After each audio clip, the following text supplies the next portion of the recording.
¿Cómo están? Les saludo como siempre con muchísimo gusto. Este martes todavía de octubre, un mes en el que nos concientizamos sobre varias enfermedades, una de ellas, por supuesto, el cáncer de mama, tema del que ya platicamos, pero hoy vamos a hablar sobre un tema del que de pronto poco se habla y también poco preguntamos y que tiene que ver con la menopausia. Y para eso me da muchísimo gusto dar la bienvenida a una gran especialista sobre el tema, la doctora Paloma de la Torre, ginecobstetra. Muy bienvenida, doctora, ¿cómo está? Hola, ¿qué tal, Olimpia? Qué gusto volver a estar contigo y compartir micrófonos para poder llevarles un poquito de información a nuestras amigas que nos están escuchando y a los señores que también nos están escuchando. Es muy importante que conozcan de estos temas. Claro que sí, claro que sí. Y bueno, en voz, por supuesto, de una especialista como usted. Muchísimas gracias, doctora.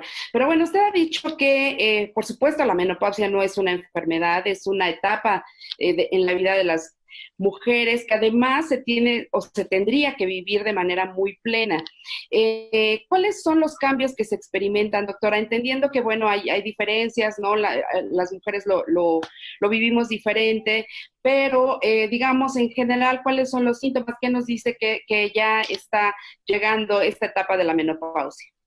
Esto que tú dices es muy importante. Es una etapa de la vida que se debe de vivir en forma muy plena. Antes se veía como algo negativo ser menopáusico, pero ahora es lo mejor que te puede pasar.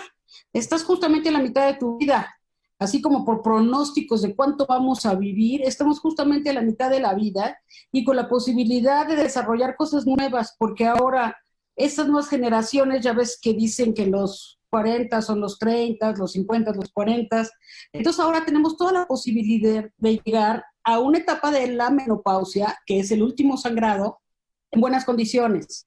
Esta decisión va a tener que cambiar un poquito, porque se tomaba en cuenta como el último sangrado de la vida. Pero ¿qué tal que yo le quito a una paciente el útero y deja de tener útero y no sangra a los 39 o 40? Pero sus ovarios siguen trabajando.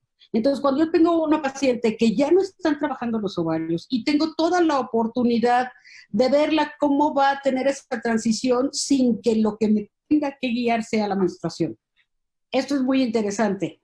Entonces, porque los ovarios siguen ahí y de repente pueden tener bochornos y empieza a tener un poco de insomnio, poca tolerancia, angustia, empieza y te da uno cuenta, o sea, de repente le pegas de gritos al hijo y dices, ay, creo que fue demasiado exagerado para lo que grité. Malo cuando te empiezas a poner con el jefe, ¿verdad? Y le gritas al jefe, pues ahí sí ya vas a tener problemas. Y sí fue exagerado y aparte el jefe sí se enojó, ¿no? O la jefa, porque además si se encuentran las dos, bueno, tremendo. Entonces sí es muy importante que esta etapa se maneje y sepamos qué va a ocurrir. Así como si tu mamá te dijo, ¿sabes qué? Vas a arreglar alguna vez en tu vida y vas a tener que usar toallas y te vas a tener que revisar los senos, etcétera. Bueno, ya sabemos como personas adultas que vamos a llegar al climaterio. La menopausia es algo que te ocurre durante toda la transición del climaterio. Y entonces hay que prepararnos tanto física como mental como emocionalmente. Hablando netamente de la cuestión física, y que si queremos parecer como 10 años menores de lo que somos, así como el programa ese de cuántos años le calculas y cómo la transforman, tenemos que empezar a hacerlo y empezar por cuidarnos, que eso es lo más difícil. Lo más difícil es comer bien, hacer ejercicio y tener una dieta balanceada. Eso es siempre lo más difícil, ¿no? Entonces tenemos que ver cuáles son nuestras ocupaciones para saber qué tipo de dieta tenemos que llevar y que no empecemos a tener problemas Claro, antes de tiempo, ¿no? claro, que además esto que comenta es muy importante porque también de pronto no pasamos esta etapa de la mano de algún especialista, ¿no? Y usted ha dicho también que los tratamientos tienen que ser preventivos, justo para no sufrir esta etapa, ¿no? No tendríamos por qué sufrirla si conocemos nuestro cuerpo, si vamos notando estos cambios, bueno, si sabemos que llegarán, ¿no? Si ya estamos en la edad en que muy probablemente ya vamos a empezar a tener estos síntomas. Es muy importante prevenir. Claro. Alrededor de esta fecha, de esta etapa, hay un antes y hay un después. Mientras más cerca yo tenga una actividad de esta fecha, de esta etapa, mejor condición de vida te voy a dar desde el punto de vista de hablar del puro cuerpo. Vamos a dejar un ratito afuera mente, alma y creencias. Pero el cuerpo como máquina física necesita tener físico, biológico y todo lo demás. Entonces yo tengo que darle todo lo que necesita a este cuerpo para funcionar y mientras más cerca esté de esta etapa, mejor. Y esto va también, como bien decías, depende de cada mujer. ¿Qué es lo que haces? No, pues yo me la paso sentada entrevistando gente, pues tu movilidad es poca. Pero si de repente eres una persona que vende casas, pues te la vas a pasar en el coche. Esa persona tiene más posibilidades de tener un accidente en un auto.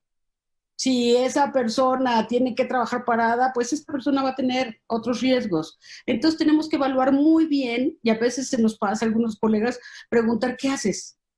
Y no es por si luego tienes un trabajo en el gobierno, qué bueno, porque necesitas. No, sino para saber cuáles son tus riesgos laborales, lo que te puedo ofrecer para que entonces puedas desempeñar muy bien tus funciones y si vas a llegar a los 80s, llegues en la mejor calidad de vida. Si aparte tienes una familia longeva y se te va a ocurrir llegar a los 90s, que a los 90s te puedas bañar sola, vestir sola, comer sola, limpiarte sola y moverte sola. Esa es la idea. Que no necesites que te empujen la silla. Entonces, desde estas etapas que estamos hablando, yo ya sé que si no me cuido voy a perder hueso. Yo ya sé que en la menopausia empieza a subir el colesterol de baja densidad, que normalmente lo conocen como el colesterol malo. Sí. Ya sé que de repente voy a tener más trastornos alimenticios y entonces es más frecuente que tenga intolerancia a ciertos alimentos o más colitis o infecciones de vías urinarias. Tenemos que tratarlas a tiempo. Puedo tener más resequedad vaginal. Y hay mucha gente que cuando le digo, te voy a mandar un lubricante, no, espérame, yo no tengo relaciones. No importa, no quieres resequedad vaginal, porque si la tienes, te va a llevar a otras complicaciones. Y entonces también hay que tratar la resequedad vaginal.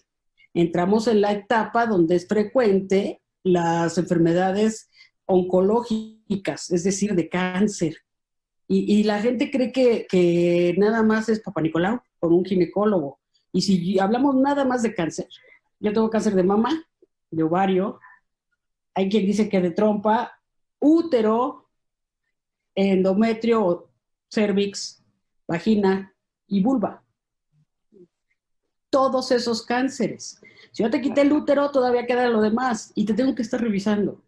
Pero los médicos ginecólogos te revisamos en todo porque te va a pedir colesterol, glucosa, examen general de orina, tiroides, para poder hacer una revisión completa. Sí. Y la gente cuando le mandas te dice, ¿por qué me mandaste tantos estudios? ¿Estoy muy mal? Pues no, es tu chequeo de los 10,000 kilómetros. Totalmente, totalmente, pero además este tema que acaba de tocar, doctora, y que pues no quisiera que lo dejáramos de comentar, el tema de la sexualidad, que también hay cambios, ¿no? En esta etapa de la menopausia, ¿no? Esto que hablaba de la resequedad vaginal, que puede haber quizá disminuir el deseo sexual, y que pocas veces lo hablamos. Claro que sí, además fíjate una cosa muy importante, no se trata nada más de un trastorno del deseo. Se trata también de un trastorno de la resolución del acto sexual, de que te puedas excitar en la forma adecuada, de que llegues a un orgasmo y que podamos volver otra vez. Entonces, hay que estudiar todas las etapas de la sexualidad para poder verlo. Muchas veces cuando yo les pregunto esta parte a mis pacientes, veo la cara que ponen en cuanto empezamos a platicar de esto y le digo, a ver, puedes tener 3 problemas, no tengo ganas, me duele cuando tengo relaciones o me educaron para que a partir de esta etapa ya no tenía que tener relaciones. Y eso es lo más triste, porque hay veces que tienen pareja, pero como que se cierran, se sellan y hasta aquí se acabó mi vida sexual. Y sin embargo, las ventajas de la sexualidad, hablando del cuerpo humano, son muchas. Claro, totalmente. Pues muchísimas gracias, doctora. Le agradezco muchísimo. Hay que hablar de menopausia, por favor. Hay que acercarnos a los especialistas. Hay que decir claramente cuáles son los cambios que estamos experimentando, tomar los tratamientos, que además también los tratamientos pues son diferentes para cada persona. Pero bueno, lo importante es estar en las manos de un especialista certificado como la doctora Paloma de la Torre, por supuesto. Muchísimas gracias, doctora. Le agradezco muchísimo que haya estado con nosotros esta mañana platicando de este tema tan importante que es la Gracias, menopausia. Oli. Cuídate mucho. Saludos por allá. Muchas gracias. Todo el mundo, cuídense, por favor. Todavía hay coronavirus. Gracias, muchas gracias, doctora.